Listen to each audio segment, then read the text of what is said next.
இறைவன் இருப்பை உணர்ந்து விட்டால், அவர் நம்முடன் இருப்பதை தெரிந்துவிட்டால், கோபம், இந்த காம உணர்ச்சி அதிகமாதல், இந்த குரோதம் அப்படிங்கிற விஷயம் எதுவுமே இல்லாம மனசுல அன்பு மட்டுமே மேலோங்கி இருக்கும்.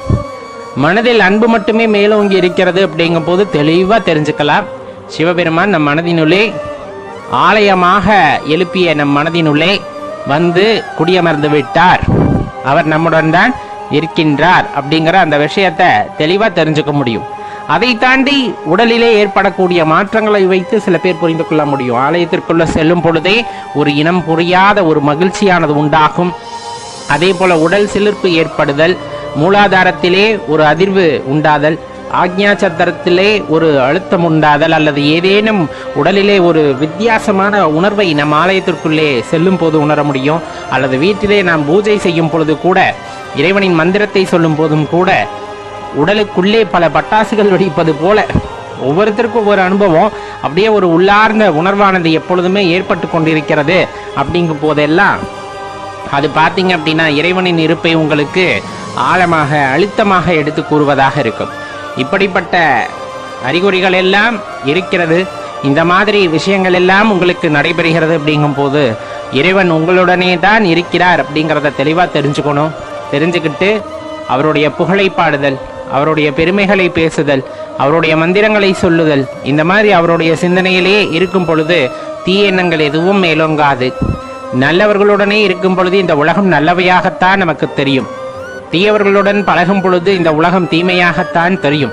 நாம் எப்படி பார்க்கின்றோம் என்ற கண்ணோட்டத்தை பொறுத்துதான் இந்த உலகம் நமக்கு காட்சியளிக்கிறது. அப்படிங்கிறதுனால இந்த மாயை சூழ் உலகத்துல எல்லாமே சிவமயமாக பார்க்கின்ற அந்த தன்மையானது நமக்குள்ளே வரும் பொழுது இந்த உலகமே சிவபெருமானாகவும், இந்த உலகத்தில் வாழ்கின்ற எல்லா ஜீவராசிகளுமே சிவபெருமானிலிருந்து பிரிந்து வந்தவர்கள் என்பதை தெளிவாக உணர முடியும்.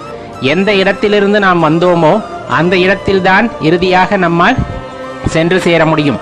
ஆக்கம் என்று ஒன்று இருக்கும் பொழுது அதனுடன் இணைந்த அழிவு அப்படிங்கிறது ஒன்று உண்டு. இதை நாம் உள்ளார உணர்ந்து கொண்டு அதற்கேற்றால் போல செயல்படும் பொழுது உண்மையை நம்மால் உணர்ந்து கொள்ள முடியும். இறைவனின் இருப்பை நம்மால் உணர்ந்து கொள்ள முடியும்.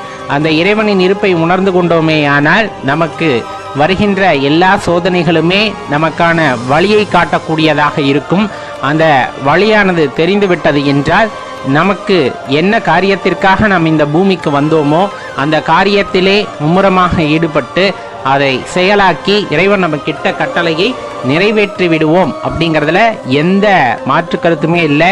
அது சிவனிட்ட கட்டளை, சிவபெருமானிட்ட கட்டளை. நீ எந்த காரணத்திற்காக இந்த பூவுலகத்திற்கு வந்தாயோ அந்த காரணத்தை உனக்கு உணர்த்தும் பொருட்டு அடிக்கடி பல உருவங்களிலே அருவுருவமாகவும் உருவமாகவும் சில நேரங்களே அசரீதியாகவும் இறைவன் உங்களுக்கு அந்த செய்தியை கொடுப்பார்.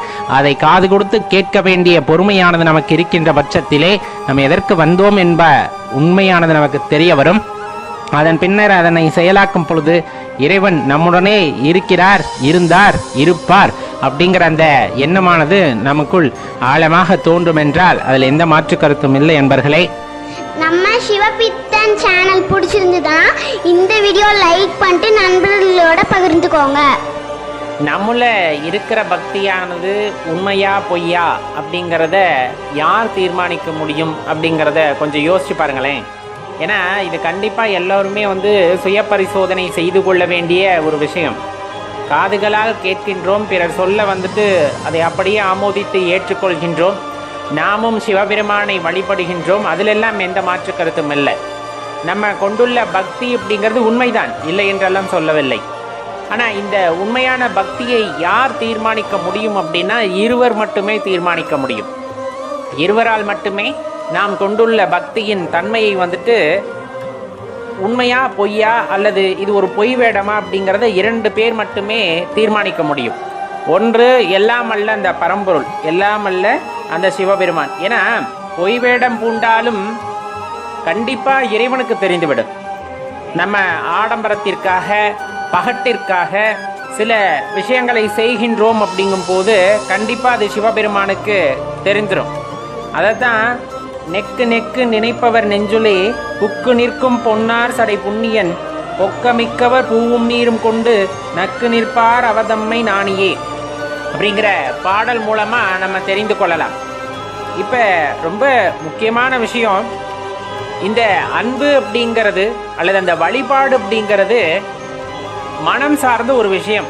மனம் சார்ந்த ஒரு விஷயம், கண்டிப்பாக அது புறம் சார்ந்ததல்ல. நான் நிறத்தவன் அப்படின்னு சொல்கிறோம் இல்லைங்களா? இப்போ 5 நிறம் உடையவர் இறைவன் அப்படின்னு சொல்கிறோம். அது எல்லாமே குணங்களை குறிக்க வல்லது.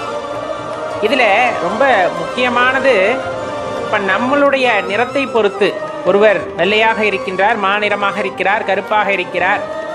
இவற்றிலே எவருடைய பக்தியை இறைவன் ஏற்றுக்கொள்வார் அப்படிங்கிற கேள்வியை கேட்டால் உடனே நம்மளுக்கு பதில் வரும் இல்லையா? நிறங்களை பொறுத்து பக்தி வராது, இறைவன் அத்தன்மை அற்றவன் அப்படிங்கிறது கண்டிப்பாக அனைவருக்குமே தெரிந்திருக்கும். அப்போ உடல் அழகால், உடலில் அந்த வெண்மை கருமை இந்த மாதிரி நிறங்களால் பக்தி தீர்மானிக்கப்படுகிறதா